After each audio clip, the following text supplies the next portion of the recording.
అందమైన చర్మ సౌందర్యం మీ సొంతం. Second aqua radiance deep cleansing gel. మీరు ఇందాక చెప్పిన ఎగ్జాంపుల్ కామెడీ సినిమాలు వరుసగా అల్లరి నరేష్ గారు మీరు బాగా అసోసియేట్ అయిన ఆర్టిస్ట్, ఆయన ఎమోషన్ ఎంత బాగా చేయగలిగారో తర్వాత నాంది చూస్తే అర్థం. ఇప్పుడు నాకు రైటర్ గా వచ్చినప్పుడు కూడా బిగినింగ్ లో యూవి గారి సినిమాలు తొట్టిగాంగు, కబడ్డీ కబడ్డీ, ఇవన్నీ కితకితలు, మొత్తం సీమ్ శాస్త్రి, అత్తిల్ సత్యబాబు ఇవన్నీ చేసాం. అప్పుడు నాకు రైటర్ గా బ్రాండ్ ఏంటంటే సతీష్ అంటే కామెడీ బాగా రాస్తాడు, బ్లేడ్ బాబ్జీ ఇవన్నీ బాగా రాస్తాడు అని. శతమానం భవతి తీసిన తర్వాత అదే ఇండస్ట్రీలో చాలా మంది నువ్వు ఎమోషన్ ఎంత బాగా రాస్తావు, ఎంత బాగా తీస్తావు, నువ్వు కామెడీయే రాస్తావు అనుకున్నాము. అది రాస్తాను ఇది రాస్తాను సార్. మళ్ళీ శతమానం భవతి తర్వాత ఫ్యామిలీ. అదే సార్ ఇక్కడ ఏంటంటే మనకు మనమే మార్చుకుంటూ వెళ్ళాలి, ఆ ఆపర్చునిటీ రావాలి. అది వచ్చినప్పుడు ఏంటంటే మన దగ్గర ఇది రాయగలుగుతాం, అది రాయగలుగుతాం. అంటే ఇప్పుడు సార్ మీ ఎర్లీ వర్క్ ఇన్ఫ్లుయెన్స్ బాగా ఉంటుంది సార్ మీకు? అంటే ఎందుకంటే నాకు కొంచెం ఇది చూస్తే నాకు పాత ఫ్లేవర్ గుర్తొచ్చింది. నేను స్కూల్ డేస్ లో ఉన్నప్పుడు కొంచెం ఎగ్జైట్ అయిన సినిమాలు మీ కబడ్డీ మీకు మంచి గుర్తింపు వచ్చింది అప్పుడు. అంటే పందెం సినిమా కూడా మీదే స్క్రీన్ ప్లే అంతా. సో ఆ టైంలో కూడా రెండు కొంచెం ఏంటంటే మనం లాస్ట్ లో హీరోయిన్ కోసం ఒక హీరో పడే తపన, ఒక మంచి గేమో ఏదో ఒకటి సంథింగ్, ఒక గేమ్ కావచ్చు లేదంటే ఒక ఎలక్షన్స్ కావచ్చు, ఇక్కడ కూడా సంథింగ్ ఏదో యాడ్ అయింది ఈ సినిమాలో కూడా. ఆ ఫ్లేవర్ కనిపించింది అనమాట. ఆ ఇన్ఫ్లుయెన్స్ ఇప్పుడు ఒకసారి వచ్చిందా, ట్రిగ్గర్ అయిందా మైండ్ లో? ఉంటుందండి. అంటే మనకి రైటర్స్కి మనకి అడ్వాంటేజ్ ఏముంటుందంటే సార్, మీరు విలేజెస్లో మనకి డిఫరెంట్ క్యారెక్టర్స్ దొరుకుతాయి, డిఫరెంట్ క్యారెక్టరేషన్స్ ఉంటాయి. ఒక్కొక్కరికి ఒక్కొక్క క్యారెక్టరేషన్ ఉంటుంది. ఆ వెటకారం ఉంటుంది, ఒక్కొక్కరికి అతి మంచితనం ఉంటుంది, ఒక్కొక్కరికి కోపం ఎక్కువ ఉంటుంది. మీరు సిటీలో కొన్ని క్యారెక్టర్లు అలా అబ్జర్వ్ చేయలేరు, ఎందుకంటే మనం ఉన్న బిజీ లైఫ్లో మీకు సిటీలో దొరకవు డిఫరెంట్ క్యారెక్టర్స్, మీకు విలేజ్లో డిఫరెంట్ క్యారెక్టర్స్ దొరుకుతాయి. అందుకని మనం విలేజ్ బ్యాక్డ్రాప్ కథలు పెట్టుకున్నప్పుడు తెలియకుండానే కొత్త కొత్త క్యారెక్టరేషన్స్ వస్తాయి. దానివల్ల ఏంటంటే ఈ విలేజ్ కథలు చేసినప్పుడు అరే ఆ సినిమాలో కూడా ఇలాగే ఒక డిఫరెంట్ క్యారెక్టరేషన్ ఉంది, ఈ సినిమాలో కూడా అలాగే ఉంది. ఎందుకంటే మీరు యూవి గారి సినిమాలో అబ్జర్వ్ చేసిన అత్తిల్ సత్యబాబు గారు డిఫరెంట్ ఉంటాయి క్యారెక్టర్స్. అవన్నీ ఆయన కూడా ఏంటి వాళ్ళ ఊర్లో చూసినవి, ఇలా చూసినవి అవన్నీ. ప్లస్ హెల్దీ కామెడీకి ఎప్పుడు మనకి విలేజ్లో ఉండే ఒక క్యారెక్టర్లోంచి వచ్చే కామెడీ ఎప్పుడు హెల్దీగా ఉంటుంది. సో అందుకని మీకు ఆ ఫ్లేవర్ కనిపించుండొచ్చు. ఓకే. సో బట్ ఒక కొంచెం సీరియస్గా అడుగుతున్నారు, తప్పుగా అనుకోకండి. అంటే మీరు శతమానం భవతి సినిమాలో అంటే తల్లిదండ్రుల్ని కలవాలి అనే ఒక సంస్కృతిని గుర్తు చేసి మళ్ళీ చాలా మంది ఆ సినిమా చూసిన తర్వాత రియలైజ్ అయ్యి నెక్స్ట్ ఇయర్ అయితే ఖచ్చితంగా వచ్చారు, సంక్రాంతికి మిస్ అవ్వకుండా వచ్చారు. ఎందుకంటే ఆ ఇన్ఫ్లుయెన్స్ ఉంటుంది కదా, 1 year ఖచ్చితంగా వచ్చారు. సో అలాంటి మీరు ఇప్పుడు స్మోకింగ్ గురించి ఏంటంటే మనోడు ఏమన్నాడు, సిగరెట్ తాగడం హానికరం, సిగరెట్ తాగే నాలాంటితో పెట్టుకోవడం అన్నింటికి అదే ఆరోగ్యానికి కదా అన్నింటికి హానికరం అంటాడు. సో కొంచెం ఏదో ఐ మీన్ ఈవెన్ లోగో కూడా మీరు సిగరెట్స్ తో డిజైన్ చేయించారు, అని చేయించారు. అంటే కొంచెం తెలియకుండానే సిగరెట్ కాల్చేవాడు హీరో అనే ఇన్ఫ్లుయెన్స్ క్రియేట్ అవుతుందేమో అంటే. అంటే ఇప్పుడు ఒక రౌడీ ఉన్నాడండి, రౌడీ మంచివాడిగా మారడం కాన్సెప్ట్. ఓకే, రౌడీ టు మంచివాడిగా మారే ప్రాసెస్లో మనం కట్ చేసే ట్రైలర్ కానీ మనం కట్ చేసే టీజర్ కానీ వీడు రౌడీ అనేది ఎస్టాబ్లిష్ చేసేలాగే ఉంటుంది. వీడు మంచివాడుగా మారాడు, ఎలా మారాడు అనేది మనకి థియేటర్లో 2 hours కూర్చున్నప్పుడు ఎలా మారాడు అనేది ఉంటుంది. ఇది ఇప్పుడు సిగరెట్ కాల్చడం హీరోయిజం, చివరి వరకు సిగరెట్ కాల్చండి, లేదా సిగరెట్ కాల్చితే తప్పు లేదు అని చెప్పి నేను సినిమాలో చెప్పాను అనుకోండి, మీరు అన్నట్టు అది తప్పు. అది తప్పు. ఇప్పుడు కొన్ని సినిమాల్లో సిగరెట్ అవసరం ఉండదు హీరోకి, ఎందుకంటే ఇప్పుడు శతమానం భవతిలో నా హీరో అక్కడ సిగరెట్ కాల్చడం, శ్రీనివాస్ కళ్యాణ్లో కాల్చడం, ఎంతమంది చోటలో కాల్చడం, కాల్స్తూ కూడా యాక్షన్ సీక్వెన్స్లు చేయొచ్చు. నేను శతమానం భవతి అయినా శ్రీనివాస్ కళ్యాణ్లో ఎంత మంచి వాడలైనా హీరో సిగరెట్ కాల్చడం అనేది నేను పెట్టచ్చు, నేను పెట్టలా. ఎందుకనంటే ఆ క్యారెక్టర్కి అవసరం లేదు. ఇప్పుడు చాలా సినిమాలు మనం చూస్తే ఊరికినే కాలుస్తుంటారు, ఊరికినే బార్లో సీన్లు ఉంటాయి. కానీ ఈ సినిమా ఏంటి అని అంటే ఇది బేసిక్గా ఇంకొక విషయం, ఇది బేసిక్ కాన్సెప్ట్ వచ్చి మలయాళం సినిమా అండి.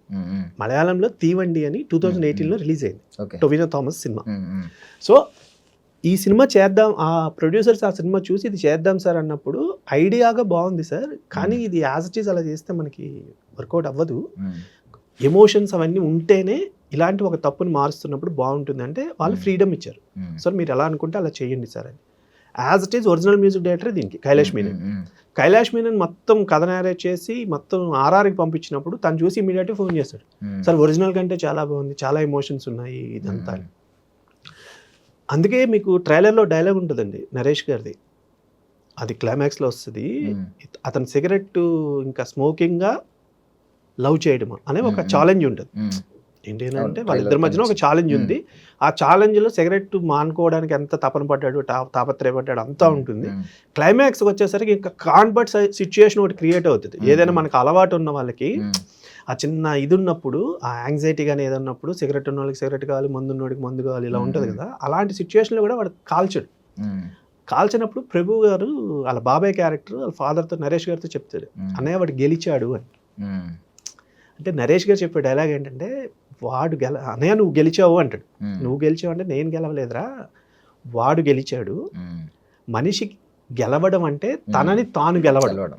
అంటే మన చాలా మందిలో మన సర్కిల్లో అవ్వచ్చు, మనకే అవ్వచ్చు, కొన్ని బ్యాడ్ హ్యాబిట్స్ ఉంటాయండి.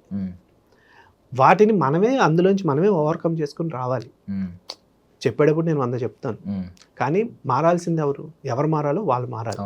ఇప్పుడు మీరు ఇలా ఎందుకున్నారండి అని మీరు నన్ను అడిగారు అనుకోండి, అవును సార్ నాకు తెలుసు నేను మారాలి అంటారు, కానీ మారే బాధ్యత నాది.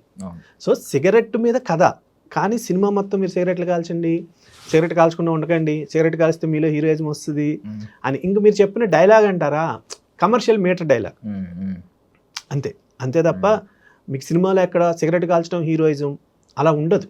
ఎందుకంటే హీరోయిన్ ఎప్పుడు కనిపించిన సిగరెట్ మానేమంటూ ఉంటుంది, రావు రమేష్ ఇప్పుడు చెప్తూ ఉంటాడు వాడికి సిగరెట్ అంటే సిగరెట్ అనేది బ్యాడ్ హ్యాబిట్, దాన్ని ఎందుకు పట్టుకుని ఎలా ఆడుతున్నారు అనేది మేము చెప్పాం. సో డెఫినెట్గా చూసిన వాళ్ళలో ఒక సెక్షన్ అయినా ఎందుకు అంత ఎడిక్ట్ అవుతాము అనేది డెఫినెట్గా ఆలోచిస్తాం. ఓకే, సో మీరు ఇప్పుడు మలయాళం సినిమా ఒకటి చెప్పారు సార్, తీవండి, అది బాగా హిట్ అయింది సార్, హిట్ అండి అక్కడ. సో థింగ్ ఏంటంటే ఇప్పుడు జనరల్లీ మామూలుగా చెప్తున్నాం, ఇప్పుడు ఈవెన్ మ్యూజిక్ డైరెక్టర్ గారే మీకు చెప్పారన్న దానికన్నా బాగుంది, ఎమోషన్స్ బాగా యాడ్ అయినాయి అని. సో రెగ్యులర్గా మనం వినేది ఏంటంటే మలయాళం సినిమా అంత ఒకే చిన్న పాయింట్నే పట్టుకుని చాలా స్లోగా నెరేట్ చేస్తారు, బట్ ఇక్కడ వాళ్ళు ఏంటంటే దాన్ని చాలా గొప్పగా చూస్తారు.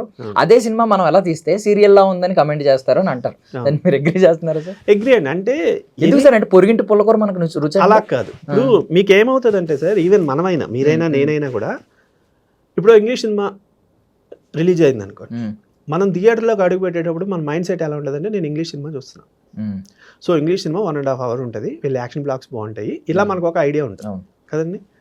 మలయాళం సినిమా, ఇది మలయాళం సినిమా అని మనం చూస్తున్నప్పుడు మనం మెంటల్గా ఒకటి ఫిక్స్ అయ్యి ఉంటాం, వీళ్ళు స్లో నేరేషన్ ఉంటుంది, వీళ్ళు మెల్లిగా మాట్లాడుకుంటారు, ఒకే చిన్న పాయింట్ని ఒక అరగంట 2 గంటలు మెల్లగా చెప్తారు.